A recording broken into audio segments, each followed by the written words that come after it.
Hey, we welcome you to our services today. If you're visiting with us, we're so happy to have you here. Going to begin this morning a little bit differently. Congratulations to all you Chicago Cub fans. Yeah.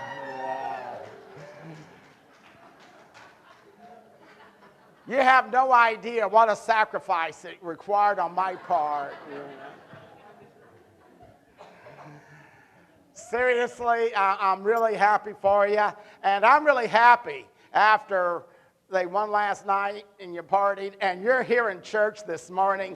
Hey, I salute you, and we're glad to have you with us, and I hope they go all the way and win the World Series as well. So congratulations to you guys. We always want to keep looking ahead, and the future is constantly hitting us in the face, isn't it? 62 days from today's Christmas. Isn't that incredible? 62 days. Your shopping days are going fast, you know. 31 days till Thanksgiving. 4 weeks from today, we have our Thanksgiving dinner here. I think it's the 22nd at 5 o'clock. So, wow.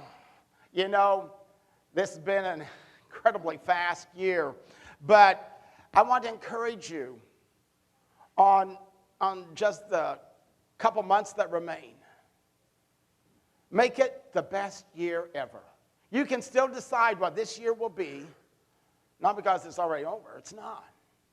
But in the next 2 months, by stepping up and doing what we've challenged you to do for the past several weeks, be a count on me person. That was Joseph, and that's who we've been looking at, and we wrap it up today. Let's catch up as to what's happened. We saw Joseph was constantly God's man. Even as a teenager, God could count on him to do the right thing. His brothers hated him. They were jealous of him because he was the father's favorite, and they were going to kill him. They put him in a pit. Then they decided to sell him to some traders that were coming through on the way to Egypt, to some Ishmaelite traders, and so they did that and sold him as a slave, and he ends up down in Egypt, and he makes the best of a bad situation. He's at the very bottom as a slave, but he gets promoted because he's responsible. He does the right thing, and man, he's way up there in Potiphar's household, the chief executioner.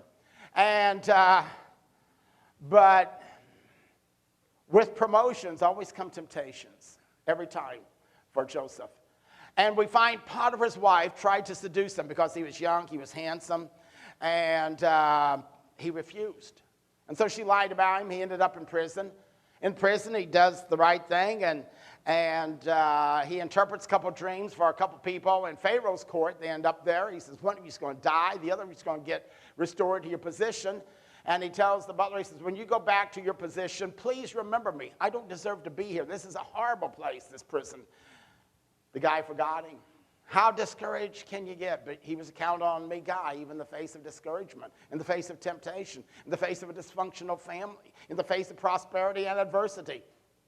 You name it, everything life threw at him. And now Pharaoh has a dream, and he's bothered because nobody can interpret it. And the guy goes, oh, man, I forgot. We saw last week. He said, Joseph can do that. He's in prison. He interpreted our dreams, and he was spot on. And so they bring him in. And he interprets the dreams of Pharaoh, saying you're going to have 7 years of incredible harvest. You're going to have bumper crops for 7 years. And after that, you're going to have 7 years of famine and drought like you've never experienced before. You need a wise guy to prepare for the famine that's coming through the good years. And Pharaoh appoints him second in command. He gives him his chariot, he gives him his ring, which is like we said, an endless expenditure account that whatever he needed, backed by the money of all Pharaoh, the most powerful man in the world. And so he's promoted. And lo and behold, one day, there's about almost a dozen guys that show up from another country, from Canaan, because the famine is so severe. and they're looking to buy grain and get some food. And Joseph recognizes them, but they don't recognize him. Let's read Genesis 42, 6 and 7. Joseph was the governor of the land. He was the one who sold grain to all its people. When Joseph's brothers arrived, they bowed down to him with their faces to the ground. Does that make you recall something that Joseph had predicted earlier when he was 17? He'd had a dream. Joseph had. And remember what he told his brothers? Your sheaves are bowed down to my sheaf. They said, who do you think you are that someday we're going to bow down to you? Wow. It's come true. They bowed down to him with their faces to the ground. As soon as Joseph saw his brothers, he recognized them, but he pretended to be a stranger. Now, he picked up from them as he heard them talk, and no doubt, maybe referring to each other's names, saying back and forth. They didn't think he could understand them because Joseph, they don't recognize him. Why? Well, they sold him as a slave, figured he's probably dead. If anything, he's still a slave. Not the second most powerful man in the world. And now he dresses like an Egyptian. He speaks the language of Egypt. And the last time they saw him, he was 17. He is now 40 years of age. I don't know if you've realized this, but strange things happen to the body from the time you're 17 to when they turn 40, And someone said there are 3 stages in life: youth, middle age, and hey, you're looking good. Yeah. So Joseph is now 40. And here's the conversation, beginning in verse 11. All of us are the sons of one man. We're honest men. We aren't spies, because that's what he's accused him of. We were 12 brothers.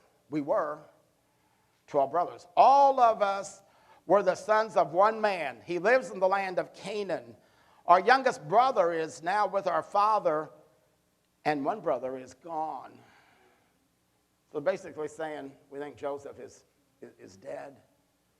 Benjamin, is the youngest, is still at home. Now, we don't have time to read because it covers several chapters.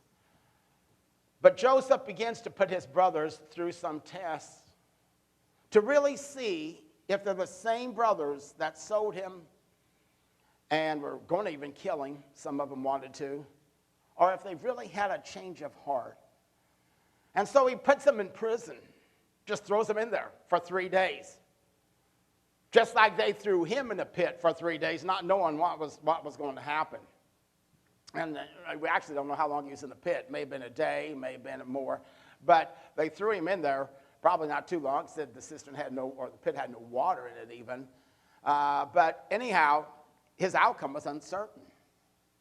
And now he's having his brothers experience the very same thing.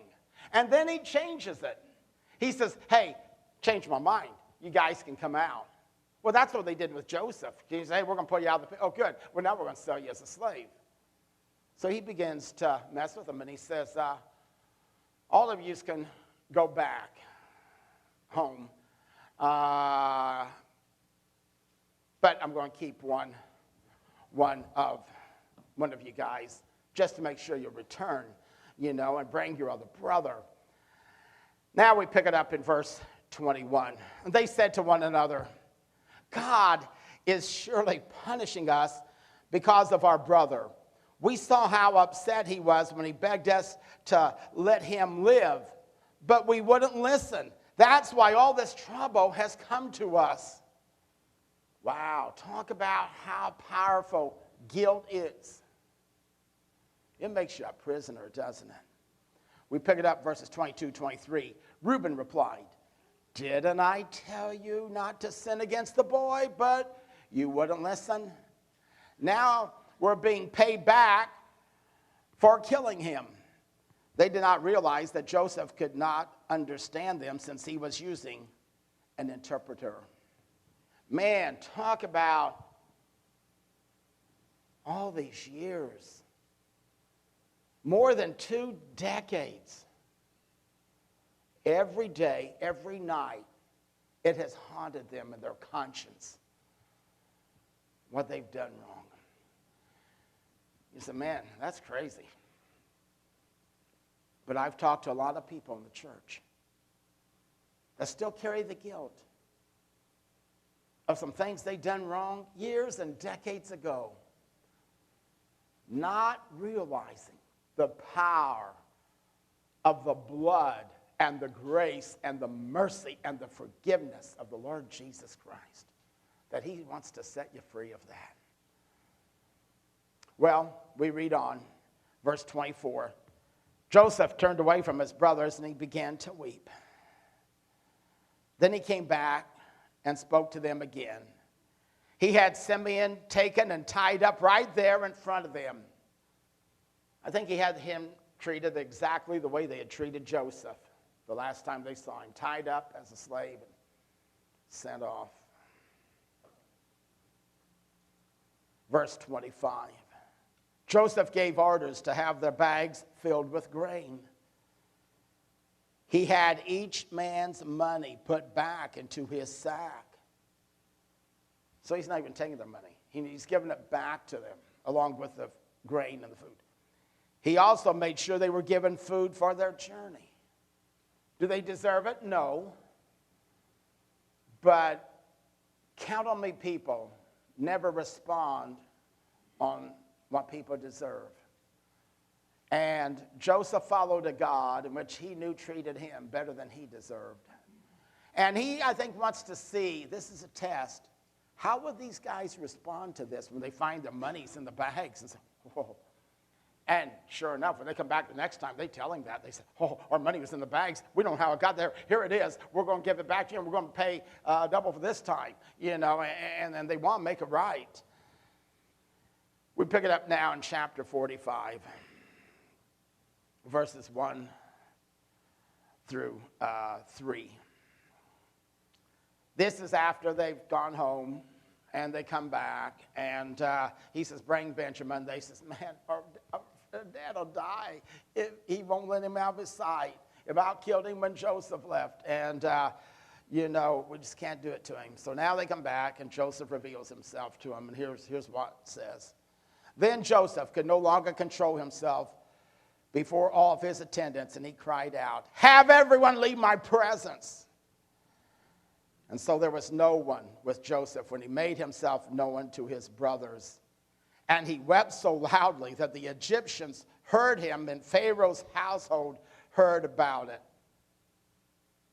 Now, if you're one of the other brothers, how are you feeling at this point when you're standing before the guy who is now the second most powerful man in the world next to Pharaoh himself? And you have treated him worse than a dog, worse than an animal. You were going to kill him, then you just sold him as a slave, and now your life is in his hand. Joseph said to his brothers, I'm Joseph. Is my father still living? But the brothers were not able to answer him because they were terrified in his presence. That's the biggest understatement of any verse we'll read today. Terrified? I think their knees were knocked. I think they were trembling. I think they were shaken. They thought, we are in deep trouble now. I think we have one more scripture we're going to end up with before we bring it home and bring some important lessons to us real quickly. Here it is. Would you read that with me, please? Said to his brothers, come close to me. When they had done so, he said, I am your brother Joseph, the one you sold into Egypt. And now do not be distressed and do not be angry with yourselves.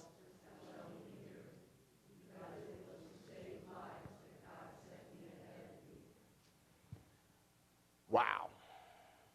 Isn't that an incredible response? Talk about taking the high road. Yeah, Joseph did. That's what a count on me follower of God really looks like. And so we want to bring home these lessons. Number one today, if you're filling in the outline, here we go. Count on me, people. Choose to be like God and forgive unconditionally. Unconditionally. If you want to be a man or a woman that God can count on, and to say, I want to follow you, God, and I want to be like you, it requires that, like Joseph has demonstrated, we just forgive unconditionally.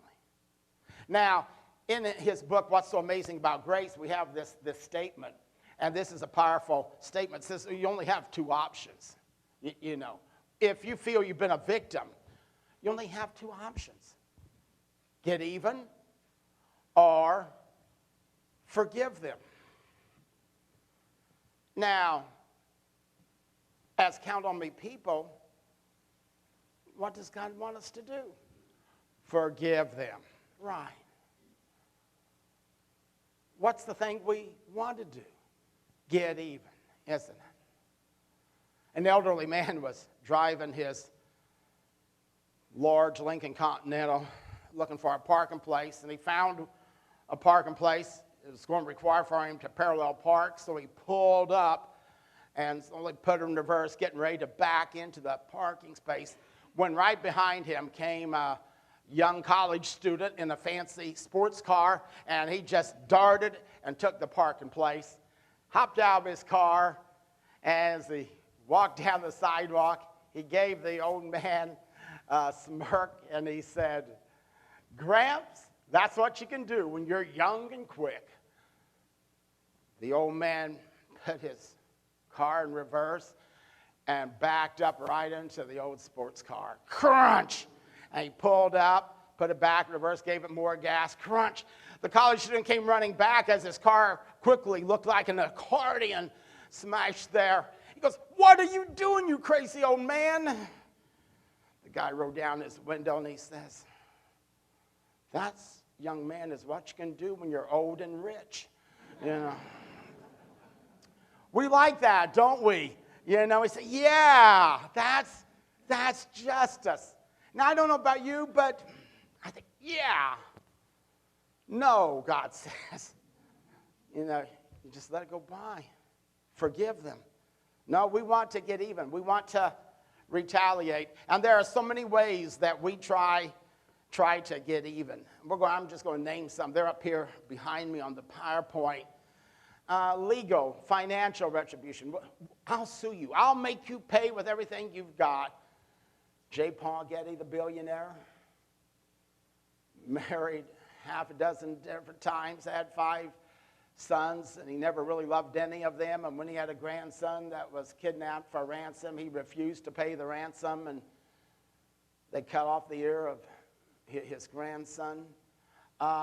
Here is a man that changed his will more than 24 times before he died because he felt he could get even through his money that he thought was power. Verbal retaliation. Yeah. Boy, if you have the gift of sarcasm, which is not a gift of the fruit of the Spirit, by the way, but there are some people that, you know what I mean? They can just carve you up with their sarcasm and make you look so small. And then there are those who try to recruit other people. You know, I'm going to take all your friends, and they're going to be followers of me, and they're going to be my friends, and I'm going to make you pay by being alone and by recruiting people. And then a very popular way is just the cold shoulder. We think God accepts this one because we haven't done anything. We haven't kicked them in the shins. We haven't spit their face. We haven't retaliated verbally. But we just ignore them. We keep them at arm's length. And, hey, you want to do something? Nope. Are you busy? Maybe. Anything wrong? Nope. Are you sure? I said there was nothing wrong. And we just make them pay just by being cool and cold to them. Well, forgiveness is this. It releases my right to retaliate forever. It just gives it up. It just gives it up, and it doesn't seek that revenge.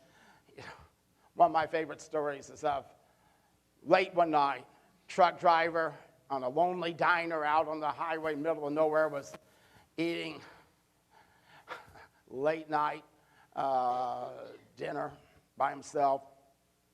Nobody in the diner. And all of a sudden, a big group of bikers pull in, and they come into the diner, and they see the lonely trucker sitting there, and they're kind of bored, and they go over to his table, and they begin to pick on him. They knock his cap off, and they dump his water, and they dump his food in his lap, and finally he just gets up and puts the money down for the food on the table and picks up his cap and just walks out. And the bikers sit down, and waitress comes over to him, and the lead biker says, "He sure wasn't much of a man, was he?" She's looking out the window, and she said, "No, I guess not." She said, "One thing's for sure." He said, "What's that?" She said, "He's not much of a truck driver either. He just backed his 18-wheeler over all your bikes." And we say, "Oh, yeah, that's it. Make them pay." We like those stories, don't we? Make them pay, run over them, and it just gives it up. And not only does it give it up, it says, "I will do now my part." If you want to know what forgiveness looks like, I will do my part. Joseph began to build some bridges. He doesn't say, "I'm just going to ignore these guys. I'm not going to give them any. Hey, we don't have enough food to help you guys out. We hardly have enough food to help our people. Sorry." No, he began to try to build some bridges. And he began to set it up so that they would respond. And he would know it would be genuine, not just saying, "Oh, yeah, we're sorry." But he really wanted to know what their heart looked like. And he had to put himself through an emotional ringer. So he did his part. But then maybe even more than that is he acknowledged God's control in the situation. He says, you meant it for evil, but God just turned it around for good. God was working in my life because I'm a count on me guy, and I follow him. And he was going to bring some good, even out of a horrible situation. I love this quote by Lewis Meads, and this is a powerful one. And here's why you say, "Well, you're asking me to do something. You don't know how hard it is." Well, ultimately, God asks us to do it because it's in our best interest. Lewis Meads says, "To forgive is to set a prisoner free, and only to finally discover that the prisoner was you." When you forgive, you think, "I just let the guy go scot-free." No, you set yourself free. That's what count on me people look like. Secondly, let's keep on moving here. Count on me people care for family. They care for family. Let's look at chapter 49 of Genesis as we wrap it up, verses 30, and then chapter 50, verse 33, and chapter 50, verse 1. When Jacob had finished giving instructions to his sons, he drew his feet up into the bed, breathed his last, and was gathered to his people. Joseph threw himself on his father and wept over him and kissed him. Ultimately, he had them go back home and bring their father, and everybody comes down to Egypt. And you say, "Well, that's great. That's what he should have done." But it wasn't an easy task because there wasn't a lot of love between the Hebrews and the Egyptians. And even furthermore, Joseph's aware of it. He says, now, when you talk to Pharaoh, and he says, hey, you're Joseph's brothers, what do you guys do? Don't tell him you're shepherds, because they hate shepherds. You tell them you're cattlemen, okay? And they go, oh, okay. Now, don't blow it, okay. And sure enough, everybody's nervous, and Pharaoh says, what do you guys do? And they says, we're shepherds. Oh, wow. You know. And Pharaoh thought so much of Joseph, he let it pass without repercussion. And a lot of years have gone by. But Joseph cared for his brothers that had no care for him at one time. And he cared for his father.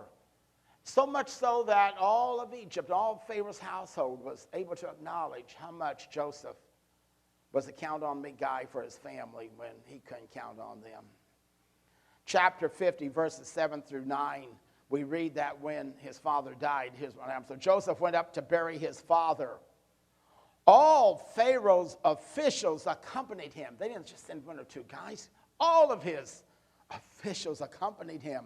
The dignitaries of Pharaoh's court, all the dignitaries of Egypt, besides all the members of Joseph's household and his brothers and those belonging to his father's household, chariots and horsemen also went up with him. It was a very large company.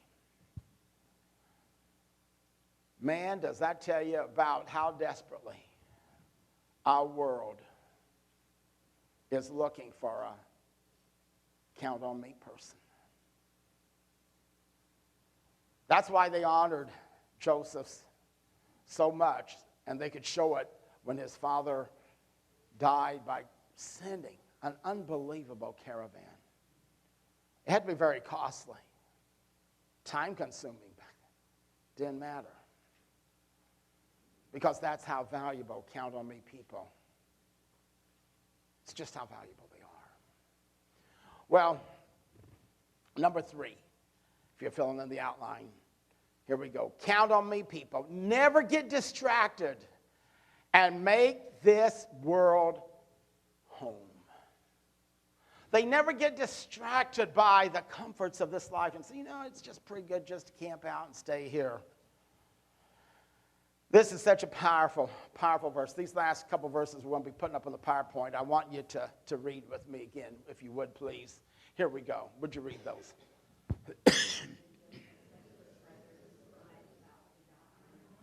But God will surely come to your aid and take you up out of this land to the land he promised on oath to Abraham, Isaac, and Jacob. And Joseph made the Israelites swear an oath and said, God will surely come to your aid, and then you must carry my bones up from this place.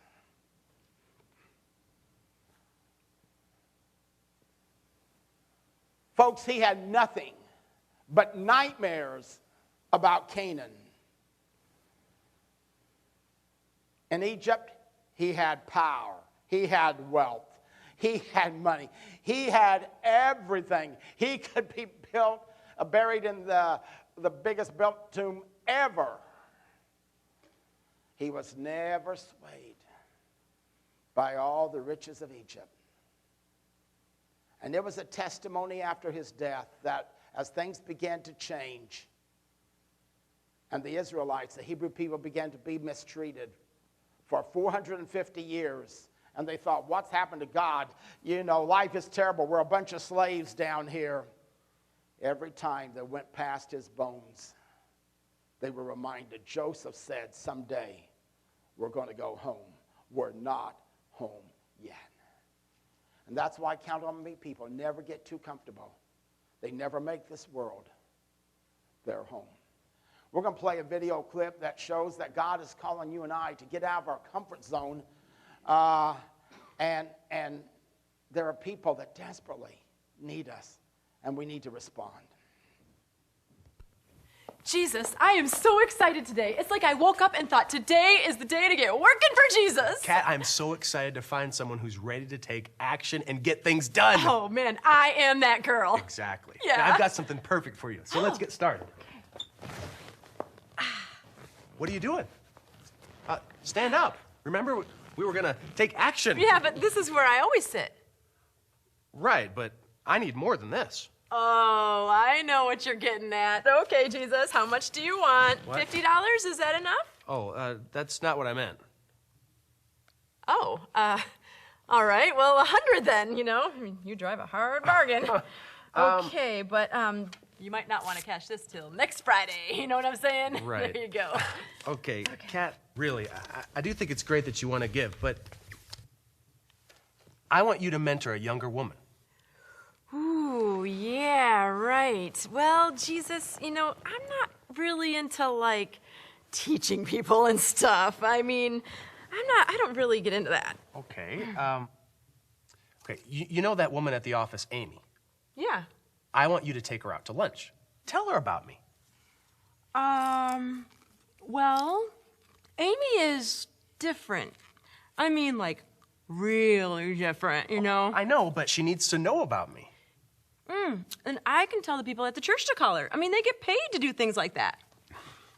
I want you to do that. Jesus, I just don't feel comfortable doing that. What are you doing? I am waiting for my coffee. I'm fighting off a panic. No, Kat, the problem is Something to lighten the stress. you're too A comfortable. little light reading. Some lovely calendar choices. Would rather glue.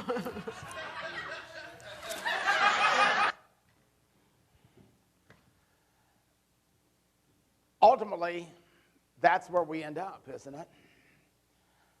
We will either respond to the challenges God has presented before us to be a count on me person, or we'll say, don't count on me. I'm just really too comfortable. And this world's really become my home. There are people God's calling you and I. If you remember what we've asked you to do, we've asked all of you to be a part of Count on Me prayer team. 40 people praying, and we've had a lot more. We hope every one of us say, I want to be a part of that team. I'm going to keep on praying, not for 40 days, but for whatever time I've got left. And if you say, well, I'm not much on prayer, you could start today. And as we talked about at the beginning, you only got a couple months left in this year. How about saying, God, you're going to count on me every day to pray to you. I'm going to pray for our church. I'm going to pray for our country. I'm going to pray that you intersect my life with somebody, and you lay somebody that has a need, that they're counting on me, and give me words, and give me boldness to speak, and help me to speak words of love and tenderness and gentleness and kindness and compassion to hurting people, and invite them to church. God's calling you and I to do that. And then whatever needs you have in your life, you can pray for. We've told you of needs we have in this church. There's many more. But we have needs to help out. The kitchen committee needs people to help clean up after they have a big meal and just to stay and help just clean up. You know, we've talked about kids' church, you know, back there, children's church. We need a lot of helpers there. God's calling you. You know, cleaning, youth. There's just so many needs. And God's reaching out and he's saying, come on, why don't you get out of that chair? And count on me, people. Don't look just to do one act. They go the extra mile. They show up. They show up faithfully. Can I share some good news with you this week? McKenna's here today. We praise God. Last week, we were all asking you to pray for her, and we know you did. And she had surgery Monday, brain surgery, for those of you who may not know. And it was Sunday night. Sam and I were home. My sister and her husband were there. And we got talking, and I said, I don't know, I'd just like to find an email address to email Andy's doctor that we had for 7 years when he was 5 years old with leukemia, Dr. Schwartz. And we went online, and we were able to find his name, address, and his resume. He's still there. And he's not taking patients, but he teaches at Washington U. He heads up all kinds of national boards, and he's voted Doctor of the Year in 2010. And he's just had more awards and accolades. And I sent him an email, and it was entitled on the subject matter, Andy Revisky. 30 years ago yesterday, we met you for the first time. It began a journey of 7 long years of hills and valleys and relapses and remissions and relapses and ultimately ending in victory. And so I wrote and told him, I said, I know you're busy and such, but anyway, Andy's 9-year-old daughter now, McKenna, is having brain surgery tomorrow at Children's, and you know, I just want you to know that. And I know you're busy, and you know, just want to thank you for all you've done for us. I said, incredible blessings, because you're a count-on-me guy. I went to the kitchen to get a drink. Bing, my phone rang. I knew I had an email, and it was Dr. Schwartz. And he said, Steve, so good to hear from you. So saddened to hear about your granddaughter having to have brain surgery. He said, I am in Washington, D.C. For a conference that I speak at. He said, tomorrow I go to New York where I'm at another conference, national conference. He said, I won't get home till late Tuesday night, but I'll be there to see her first thing Wednesday morning. And Wednesday morning, Andy and Alicia said, like clockwork, first thing, Dr. Schwartz walked in. And he visited with them for about 30 minutes. And then, immediately afterwards, he sat down somewhere and wrote me the longest email. I would love to read it to you, but it's too long. And he says, you know, my wife and I talk often and fondly about the Revisky family. And he went on and on talking about the memories we've had. And he signed it, not Dr. Schwartz, that Allen, his first name. And he says, Steve, let me know when McKenna has her next surgery. If at all possible, I want to be there with you guys. You know, here was a guy that could have walked away and said, I did my job 35 years ago, you know. And but he still shows up and he goes the extra mile, and he knows how much we were needing him once again.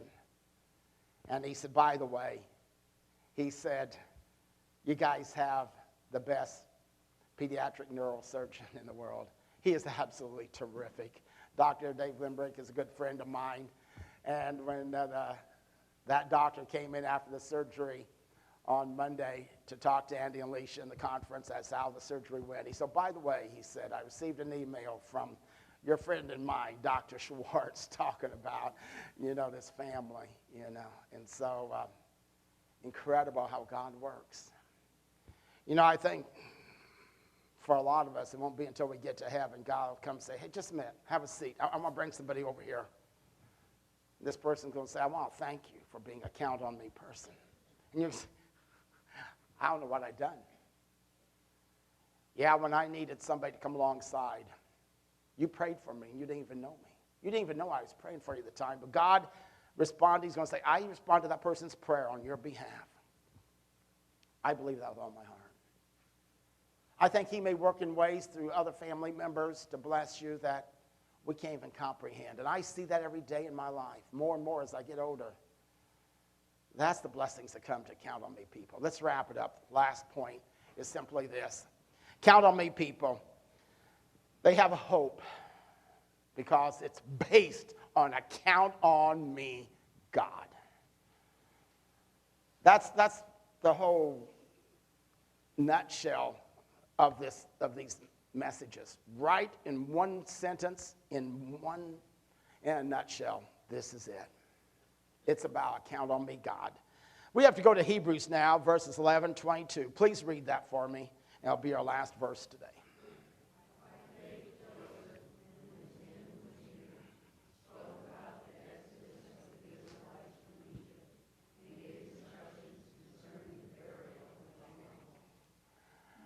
Isn't that great? When he was about to check out of this world, he looked ahead. He had a hope based on a count on me, God. He said, God, when I'm no longer here, you're still going to be here. And my people and your people are going to be counting on you, and you're going to be faithful. You're coming. The day's coming. It took 450 years.